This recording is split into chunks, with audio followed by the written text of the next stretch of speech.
Hello, everyone, and welcome to the last episode of Kendall Live for this semester. It's our reshoot, so unfortunately Adam's not here, but I'm your host, Jared Sokoloff. I'm Will Wyckoff. And I'm Kaley Stockhaus. Let's get started. This past Sunday, Radio 104.5 kicked off their Summer Block Party series. The station puts on 5 shows throughout the season at Festival Pier in Philly, all of which are free of charge. May 3rd show included performances from Banks, the Airborne Toxic Event, Catfish and the Bottlemen, and Bad Sons. Each band provided a solid set and performances for the crowd. With artists like Mr. Wives, Miss Mister, and Matt and Kim in the mix of upcoming shows, this concert series is definitely one you won't want to miss. Back on April 25th, TCNJ hosted its annual spring concert in the Rec Center. Opening act The Wonder Years put in an intense set that had the audience jumping, moshing, and crowd surfing along with the music. Headlining act Paramore performed for over an hour, while the set heavily featured B-sides and deeper cuts. Singer Hayley Williams' showmanship and a mind-blowing light show made the show enjoyable for everyone in attendance. As Miss Williams would probably agree with me, it sure was fun living in the real world that night. In local concert news, Paul McCartney is coming to Philadelphia. But don't get your hopes up too high because tickets for the June 21st concert at the Wells Fargo Center were sold out only a few minutes after going on sale. That should hardly be surprising because it's been a long 5 years since McCartney's last concert in Philadelphia.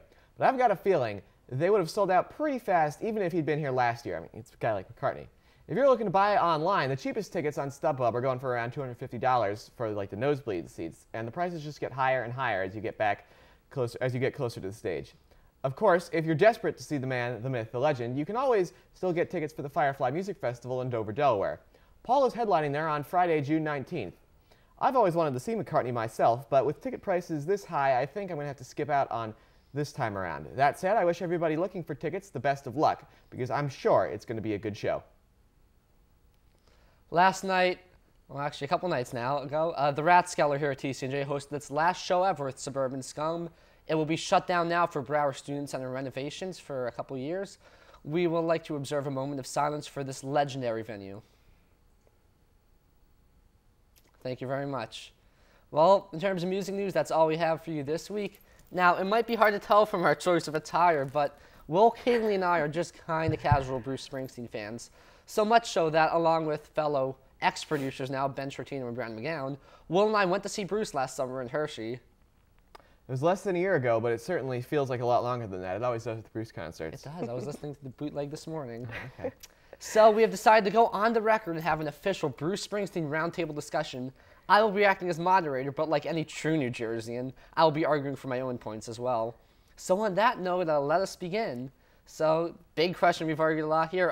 What is your favorite Bruce album? Will, would you like to start? Yeah, I mean, I guess for me, I'd probably have to go, this is kind of the standard answer, but probably Darkness. I mean, I think it's just the most kind of sonically cohesive. All the songs on the album have a very distinct sound, a sound I like quite a bit. I think songwriting-wise, it's some of his best writing, ever. I think he's got a lot of really great characters, but also a lot of really good emotions on it. It's just a great album. It's very cohesive. A couple of years ago, they put out an absolutely fantastic anniversary box set. It came with a notebook, a bunch of outtakes, some concert video. It just kind of adds to it. So, I mean, Darkness is probably my favorite. I mean, I also got to throw in a quick shout-out for Nebraska. It's also, it's very different. It's sonically very similar as well. Some of also his best writing, but I think overall I'll go with Darkness. Good, yeah. Okay. I'd have to say mine's Born to Run. I have to stick with the solid. You got Jungle Land, you got She's the One, you've got Born to Run in general. You've got all of the stuff that stands the test of time with Bruce.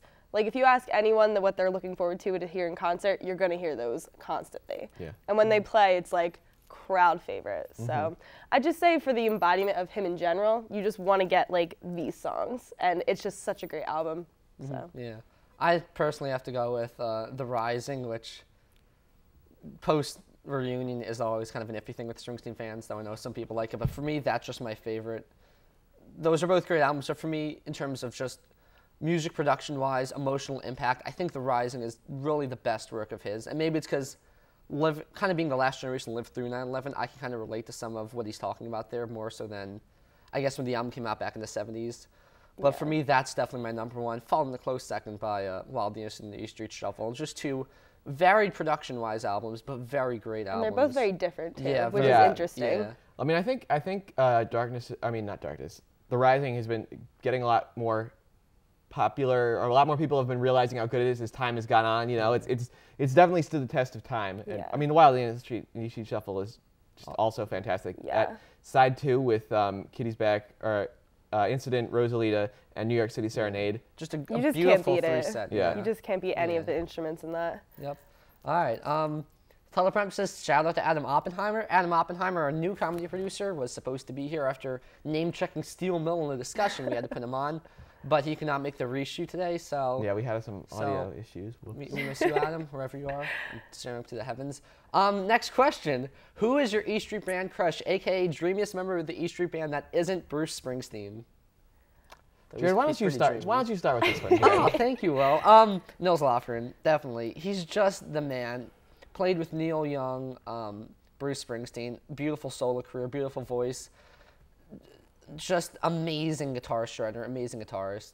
Don't know what else to say.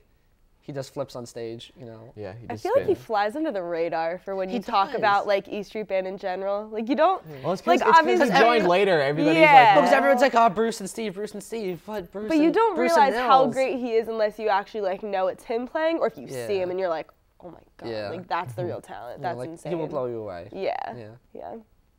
So, for me, Yes. I would say that my favorite is Clarence, and always will be Clarence Clemons, R.I.P. I would have chosen to meet him over Bruce any day, but obviously I can't now because he's not here with us anymore. But he's just such a good saxophone player, like has such a cool history with music in general, and like just playing with all different types of people. And obviously the duo with him and Bruce is just insane. Like you just don't find that talent. I mean, anywhere. I'd definitely also say Clarence. I got to see, I did get to see some shows with Clarence, and at those shows he'd have this big kind of hat on. It cast this big shadow, so like you couldn't see any of his face. But it just made it cooler because it gave him this mystique. He raised his saxophone up, you couldn't really see his face, but all these beautiful sounds would come out of Did it. you notice his nails too? Yeah, his nails, Paint some gold to match his gold painted saxophone. nails. But he can do it. It's Yeah, fine. exactly. And then you watch the older videos and stuff, and you see him and Bruce like mugging on stage. Yeah. They'd have these whole like big complicated, they're almost like skits at some point. Like when he's telling a story during growing up or something, him and Clarence would like walk all around the stage. So, fantastic stuff. Clarence was absolutely amazing. Yeah. All right. So speaking of Clarence Clemons, takes a solo in this next song. Best live version of "Prove It All Night." Well, let me introduce this, I guess, for our audience who might not be familiar with it. Back in 1978, Bruce was on the Darkness on the Edge of Town tour. Bruce would play a very special version of "Prove It All Night," where he'd open with this kind of like, it's almost like 8-minute long guitar solo. It's funny because the actual song is only 4 minutes long. So it was this huge epic thing. It'd be a great build-up, an absolutely fantastic guitar solo. I'd say my favorite version of it is probably from the Passaic, from the Capitol Theater in Passaic from September 19th, 78. There's a great video of him doing it. It's just like amazing. The first time I saw that, I was just blown away. It was one of the greatest things I've ever heard. But the interesting thing about that is, after 1978, he just hadn't done it. Like he didn't do that opening anymore. And for years and years, people were like, "Is he ever going to bring back the Prove It 78 solo?" And then on this last tour, I remember the first show he did it was somewhere in Spain, and people were starting to post on the internet. It's like he did this Prove It 78 opening. He did the 78 opening to Prove It, and like nobody would believe it until there was a video. And then he did it for a lot of the rest of the tour. And like I actually got to see him. I was in the pit on a Philadelphia show when he did it, and like that was a close second because to be there, it was just amazing. Yeah. I feel like he has that with a lot of songs, though. Like, Yeah. that's just one case. But I feel like with the way that he writes music, that he has so many different versions of stuff and just kind of keeps it to himself until he feels like, he's like, oh, like, I'll do that, whatever. But, like, it's so cool when you hear a different version of it. Yeah, that's kind of when you go back through the box sets and hear all the earlier versions Yeah. of songs. And that's slightly disturbing how many songs he writes to get to one song. It's actually but yeah, insane, just but the Promise box set, but yeah. Because Adam's not here, I'll throw in his 2 cents. Like for instance, he said he actually prefers the version of Racing in the Street that came on the box set where it's a lot more rockin', I guess. It's kind of more up tempo. It's got a lot more instrumentation. So like that's an example. Yeah. He says he actually prefers that one to the album version. Yeah. Yeah. I bet to hear that version, but I bet it's good. Greatest song to hear live in concert? Oh, you got to go Jungle Inn. You can't beat it at all. perfect. I genuinely think, even though it's not like my favorite Bruce song, I think it is the greatest Bruce song. It's just perfect. And if you ever heard or read about how Bruce and Clarence worked for hours and days on just the sax solo, each note he like had to like literally precise, like getting each one right, and Clarence played it over and over and over. And that just kind of shows their like duo, like how they work together too, that like it really is cohesive with the way that they make their music. So I mean, it really does show. It is a great song. I have had the benefit of seeing Jungle Land live, thankfully, but I personally, I mean, to mix it up, you know, I have to go with one time at his last tour, the last time he was in Giant Stadium, the new Giant Stadium, he did, it was like the night before his birthday, he did Incident on 57th Street into Rosalita, like live. And that's something that doesn't actually happen that much anymore either. Like he played Incident and like I was like, oh, there's no way he's gonna play Rosalita because like I just wasn't gonna get my hopes up for it, you know? Yeah. And it was kind of like in the middle of the first set. So not usually when he brings Rosalita out there. I don't know if he planned to or if he was just like, heck, go with it. But you know, it was fantastic. Like I know it's 2 songs, but you know, just awesome, that combination was amazing. Very cool. And everybody was out of their seat. It's a Bruce concert. Everybody's out of their seat. Yeah. But you know, everybody was really you know, it was amazing. That's cool. What song did I say last time was the best live? I mean, last shot. I don't remember. I don't remember. I think it was something like, I don't know. I'm gonna change it to Kitty's Back. I haven't seen it live in concert, but I'm dying to. Well, it is insane live. Those Kitty's Back versions, they go like 15 minutes long because every single person in the band gets a solo. Has like a 5-minute solo. And I love extended jazz odysseys. It's just it was so good. Nice rock guitar, yeah. I never heard it before. I don't think I've ever actually heard Kitty's Back until I heard it at that concert, which is like weird, but like honestly, I'm glad that's the first time I heard it because it just blew me out of the water. It was insane. Yeah, I mean Very that cool. and any song Nils Lofgren takes a solo on, of course. Hi Nils, wherever you are. The crush. Maybe he's watching. Finally, favorite concert you have attended or have a bootleg of, and no official releases, so Live in New York City cannot unfortunately win this one. All right, well, so I have a long answer for this one, kind of, but I mean, because I've been to like a lot. I've been to 11 concerts. I think we should introduce this question by saying what concerts I've been to. I've been to 11. It's embarrassing for me. And so I have. When you get to 11, it's kind of hard. It starts becoming hard to pick favorites because there's a lot of great ones. This concert that I have for this T-shirt it's one of the last shows in the Spectrum before they tore it down in 2009. That was great. That was one of the times he was doing full albums. He played All of Darkness that night. That was a fantastic concert. It's like that was the first. It's like my 3rd concert that I went to, 3rd or 4th, and like that was one of the ones where I was like, okay, for a long time that was my favorite. But I also got to see him in the pit in Madison Square Garden. You know, it's one of those things where like I'm here and he's like you know right up there. So that was also a good one. And then a couple of the shows in Citizens Bank Park in 2012. I went to one. There's like one on Labor Day and there was one 2 days before. I went to both of those, and both of those he kind of played a real grab bag of like just all sorts of songs. Like he played not You Can't Sit Down. He played one of those other cover songs that he'll do sometimes. I'm blanking on it right now, but he played one of those. He played like just a lot of stuff. So I absolutely love those shows. Bootlegs, I have to go with get a video bootleg if you can get a video bootleg from the Passaic Theater in 1978 or from the Capitol Theater in Passaic in 1978. It's the best shows of one of the best tours. It doesn't get any better than that. Cool. Yeah. Okay, well, I haven't been to 11 shows, but I've been to 3. So my first concert ever was when I was 13 in 2009 with him. I forget where I saw him. I think I saw him at the old Giant Stadium. Yeah, the old I think Giant that's where I Stadium. saw him at the old one. And then I saw him again in Hershey in 2009, and then I saw him in Philly in 2012. But for not talking about bootlegs, but favorite concert-wise that I've seen him in, I'd go with Hershey in 2009. It was just a very cool mix of, like you said, grab bag. Yeah, like you played like great ones. He ended with Bobby Jean, which is very cool. He played "Give the Girl a Great Big Kiss," which is a Trax one. I'm not sure. He doesn't play it much. No, but I mean Hershey Stadium, you got to play that. Well, somebody brought a sign. The sign somebody brought was a Hershey's Kiss wrapped in tinfoil with like a big. The banner said, "Give the girl a great big kiss," and I think he saw that and he's like, "Oh, I gotta play this request."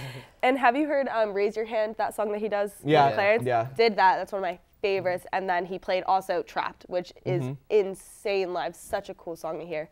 So I'd say that that's probably my favorite and was the best mix of cool like songs that you always want to hear when you see Bruce. Anytime he plays "Trapped," the audience is like goes nuts. The audience they are all yelling, "And I'm trapped!" Yeah. So it's always a good time. Good. Now, I haven't seen Bruce 3 times. I've seen him once, so Hershey is pretty obvious for me. It doesn't say Hershey on here. But in terms of bootleg, probably the Paris 85 show, because it's the only well-recorded full 85 show I know of. There's one from Canada. There's a Toronto. There's a Toronto one. The Toronto one, I've never found the full set from it, and Paris is just such a great performance. You can get the DVDs for both of them. I'm sure they have the full set. That's a lot of money, though. Yeah. Well, you don't buy the DVDs, you torrent them. I say that. They're listening. Okay. Yeah. On that note, okay, great discussion, guys. We have a musical performance and interview with TCNJ musicians Jill Festa and Alisha Basak right after the break. It's a great transition, so stay tuned.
Thanks, guys. Here I am with Jill and Alisha. These two just put on a great performance for us at LTV this week for Kendall Live. Thanks, guys, for coming out. Thanks for having us. So we'll just start off with just a few basic questions. So how long have you guys been playing your instruments? I've been playing violin for about 11 years now. I've been playing guitar for like 3 or 4 years, so since like my sophomore year of high school. Have you guys always been playing like consistently, like always like hardcore with your instruments? Pretty much. I've played in a bunch of orchestras and stuff since I was in 4th grade. So. Same, yeah. I just kind of like sat in my room and played a lot. Cool, cool. So how did you two meet and how did you guys start playing together? We actually met at AMPT, the Association for Music Production and Discussion here on campus. Yeah. And we decided to play music together because that would be fun. So. Yeah, I heard Jill play the violin in like one like cover set, and I was like, whoa, I need to play with her. So you guys obviously have to have some similar music tastes, like if you guys want to play together. So what are some of your musical influences? Like what are your favorite bands, singers? We like classic rock. Yeah, and we really like Jack White, so like we play a lot of White Stripes songs and Jack White songs together. Very cool, very cool. So is this music thing you guys are doing right now, is it like a hobby? Do you plan on furthering it together as a duo? I'd say for now, like, I would like to make it more than a hobby, but we'll see where it goes, so, yeah. I agree. And we just started, like, writing a couple songs together and like, editing our music, so. In our recording There's a studio lot here of work on campus. Yeah. I'm sure you guys will do a great job. Well, that's all basically I have for this week with Jill and Alisha. Thank you guys again for coming out. It's great. Back to you guys over at Kendall Live. Thanks, EJ. Well, that unfortunately does it for this episode of Kendall Live. Thank you to everyone who has watched us over the past semester, and keep an eye out for new episodes starting next semester. Maybe even one over the summer, who knows? Once again, I'm your host, Jared Sokoloff. I'm Kaley Stockhaus. And I'm Will Wyckoff. For all of us here at LTV, let me leave you with final partings. This is my final shoot as an LTV senior. To quote Bruce, "Well, tonight will be free, all the promises will be broken, and there were ghosts in the eyes of all the girls, or all the boys you sent away. They haunt this dusty beach road in the skeleton frames of burned out Chevrolets. They scream your name at night in the street, your graduation gown lies in rags at their feet, and in the lonely cool before dawn, you hear their engines roaring on. But when you get to the porch, they're gone on the wind. So Mary, climb in. It's a town full of losers, and we're pulling out of here to win." Bruce! Bruce. Have a great summer.